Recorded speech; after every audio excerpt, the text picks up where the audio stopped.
भगर काकू आपल्यासाठी आता करतायत गुलाबी पुलाव. लागणारं साहित्य आपण पाहिले, आता कृती करायची. पहिले कढईमध्ये तेल टाकायचं. तेल टाकायचं. घ्या. काय टाकायचंय?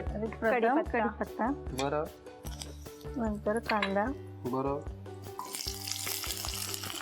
परतून घ्यायचं. हा लाल होईपर्यंत व्यवस्थित लाल करायचं. बरं. आता जरा मिरचीचा ठेचा हे घ्या. फक्त मिरची आहे ना ती? हा फक्त मिरची. बर. आता काय जी आपण पावडर करून घेतली. हा उडदाची डाळ, चण्याची डाळ, खसखस आणि काळी मिरी, हे 1 चमचा गरम मसाला. गरम मसाला. माझ्यापेक्षा जास्त पदार्थ माझ्या सासूबाईंनाच येत होते, कारण माझे दीर होते ते शेफ होते ना. बरोबर. ते बनवायचे, सांगायचे आई तू काही बनवू नकोस, मी बनवते ते तू खा. मग त्यांनी ते बघितलेलं, त्यांनी मला आता शिकवलं ते सगळं, आणि त्याचा मला खूप उपयोग होतो. त्यातला एक हा गुलाबी भात आहे. हो, त्यातला एक हा गुलाबी भात आहे. पण बोलता बोलता काकूंनी कडुलिंबाची 2 पानं त्याच्यामध्ये घातली आहेत. हो, केवळ स्वादासाठी आपण त्याचा वापर करतोय. आता कांदा लाल झालाय.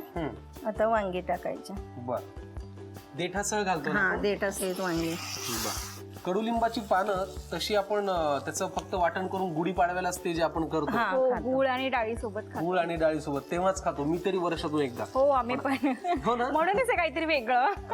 म्हणून जरा तुम्ही तब्येतीसाठी चांगला असता. आणि भातात मीठ असल्यामुळे ह्याच्यात आता थोडंसं चवीपुरतंच मीठ टाकायचं. बरं, ठीक आहे. भात शिजवतानाच मीठ घातलंय का? हा थोडंसं टाक. हे झाकून ठेवायचं. झाकून 10 ठेवायचं. मिनिटं. म्हणजे जरा वांगे मऊ होतील ना. हो, शिजतील वाफेवर. एक 5-10 मिनिटं जरा वाट पाहतो, वांगे जरा मऊ होतील आणि मग आपण पुढच्या कृतीकडे बोलूया. 5 मिनिटं वाट पाहिल्यानंतर आता हे वांगे बहुतेक मऊ झाले असतील. ठीक आहे, आपण बघूया मऊ झालेत का.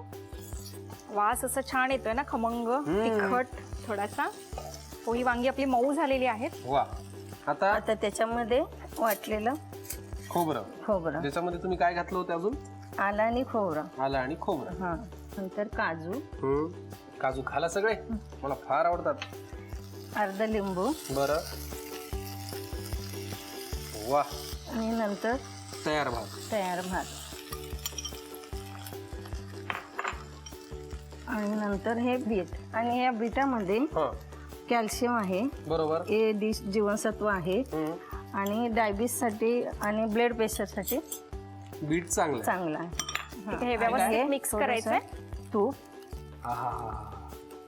आणि मिक्स करून घ्यायचं. नासला कोथिंबीर गार्निश. शेवटी कोथिंबीर. आता बीट घातल्यानंतर त्याला एक रंग आलेला आहे. आता बीट घातल्यामुळे ते हेल्दी तर झालेलं आहे, गुलाबी रंग होणार आहे. बरोबर. वांगे आहेत, मसाल्याचे पदार्थ आहेत, त्याच्यामुळे चव तर भारी असणारच. 5 मिनिटं वाफ काढायची. बरं, मग झाकण पुलाव. आपला पुलाव तयार आहे, गुलाबी पुलाव. म्हणजे मग शेवटी फक्त डिश मध्ये सर्व करताना कोथिंबीर. चला, आता गुलाबी पुलाव तयार होतोय 5 मिनिटात. वाफ आल्यानंतर आम्ही त्याला प्लेट मध्ये काढतो, छान अशी कोथिंबीर त्याच्यावरती टाकतो. तुम्ही लिहून घ्या साहित्य आणि कृती.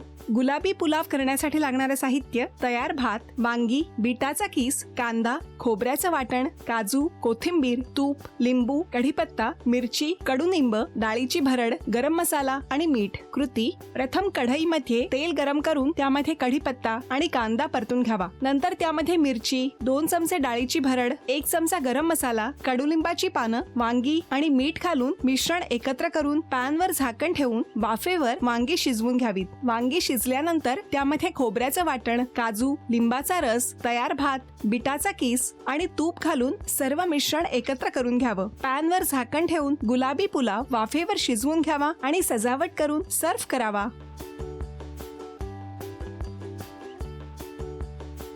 आपण आता करतोय घोसाळ्याचं भरीत. साहित्य पाहिलं होतं, काय करूयात पहिल्यांदा? पहिली तेल घ्यावे लागेल. बस. पुरे? हो, बस. ओके.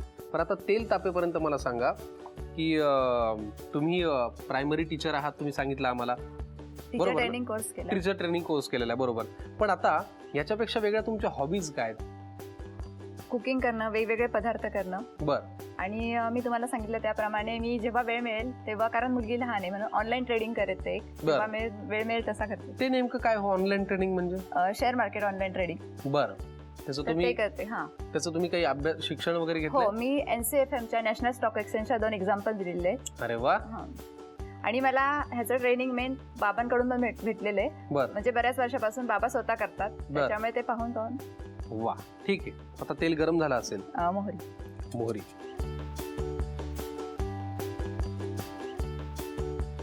मोहरी आपण घातली.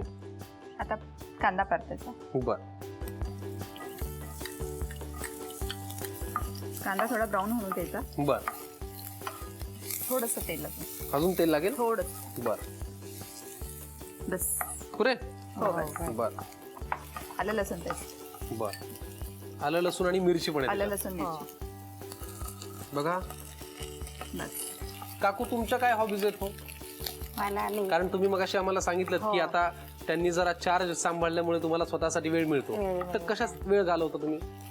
माझी नाते घरात त्याच्यामुळे त्याच्यात थोडा वेळ जातो आणि बाकी मला लेखन वगैरे त्याच्यासाठी मला वेळ मिळतो. बरोबर. मला पर्यटनाची आवड आहे. हो मी हो. आता नुकतीच मागच्या आठवड्याला चाले दुबईला जाऊन. दुबईला गेला होता? हो. काय पाहिलं मग दुबईला? दुबईला बरंच आहे पाहण्यासारखं. बर.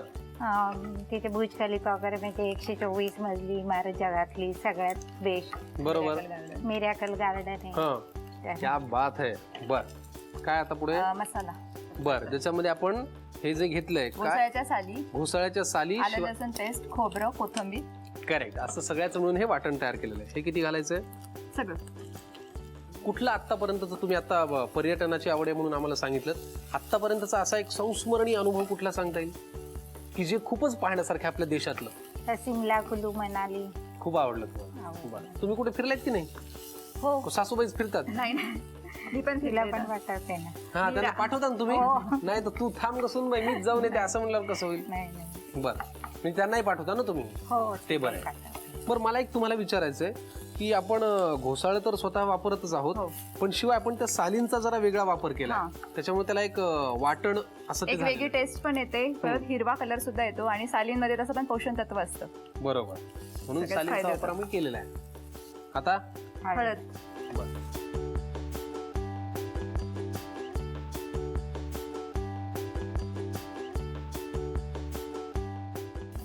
थोडी साखर, 2-3 दाणे, बरं. तिळाचा कूट. भाजलेल्या तिळाचं कूट, बरोबर ना? किती लागणार आहे? नाही, अजून थोडं. आहा, मस्त वासायला लागला ना. काय सासूबाईंच्या चेहऱ्यावरती स्माईल आला बघा ना. सुनबाईंचा पदार्थ असा रंगात आला तर. पाहता तुम्ही झी हो, मराठी? रोज पाहते. कुठला कार्यक्रम आवडतो तुम्हाला? आवडतो आम्ही सारे कवळी. नाही, आता या कार्यक्रमात आलो उगाच ह्याचं नाव नाही घ्यायचं. बाकीचे कार्यक्रम. आणि सिरियल पण पाहते मी. कुठली आवडते सिरियल? काही काय दिया परदेस दिया आणि मुख्य खुलता कळी खुलेला मधल्या सलीलचे पात्र. मला हे उत्तर अपेक्षित होतं. सलील आणि मानसी. हा, बर. चॉप केलेले घोसाळे. काय आजींची कळी खुलली बाबा या सिरियलचं नाव घेतल्यावर. छानच सिरियल आहे म्हणून. वा वा वा, सगळे घालूया. बरं, मी एक उत्सुकता म्हणून विचारतो, तुम्ही मला सांगितलं की तुम्ही तो कोर्स कुठला केलाय आता? नर्सरी आणि प्ले ग्रुप टीचर ट्रेनिंग. हा, खरं तर लहान, जसं पेडियाट्रिशियन हे डॉक्टरांचं खूप अवघड जॉब आहे असं आपण म्हणतो. डॉक्टरातलं सगळ्यात क्लिष्ट ब्रँच, कारण लहान मुलांना त्यांचं प्रकृती ओळखून त्यांना वागवणं म्हणजे अवघड आहे. तसं तुमच्या कोर्समध्ये नेमकं काय शिकवलं जातं? त्या कोर्समध्ये असं काय नाही, मुलांना कसं हँडल करायचं वगैरे तशी तर ट्रेनिंग प्रत्येक एक आई झाल्यावर प्रत्येक आईला तर असतेच. बरोबर. त्यामुळे ते इतकं अवघड नाही होत आणि आपल्याला जर मेन मुलांची, लहान मुलांची वगैरे आवड असेल तर ते अजूनच सोपं जातं. बरोबर. तर नाही, पण तरी म्हणजे त्यांच्या ट्रेनिंगचा भाग म्हणून काय असतं? त्यांच्यासाठी कोणते कोणते गेम्स, म्हणजे त्यांच्या बुद्धीला पण चालना देणारे वगैरे असे, आणि त्यांना थोडीशी आईपासून थोडीशी वेगळी होण्याची, कारण पुढचा पार्ट असतं मेन स्कूलमध्ये जाणं, तर त्यासाठी थोडी त्यांची सवय व्हावी या दृष्टीने सुद्धा. बरोबर. काय आता? नाही, आता 2 मिनिटं झाकण ठेवून झाकण ठेवायचं, वाफवायचं. म्हणजे आता तसं अंतिम टप्प्यात आली आपली रेसिपी. आता वाफ आल्यानंतर पुढे काय? शेंगदाण्याचा कूट टाकायचा आणि खोबरं आणि कोथिंबीरीने गार्निशिंग करायचं. त्याला छान गार्निशिंग करायचं. बरं, ठीक आहे. मग आपण एक काम करूयात, 2 मिनिटं लागतील ना? 2 मिनिटं वाट पाहूयात आणि मग पुढच्या कृतीकडे वळूयात. आज आपली जी पहिली रेसिपी आहे ती आहे फिश अनियन राईस.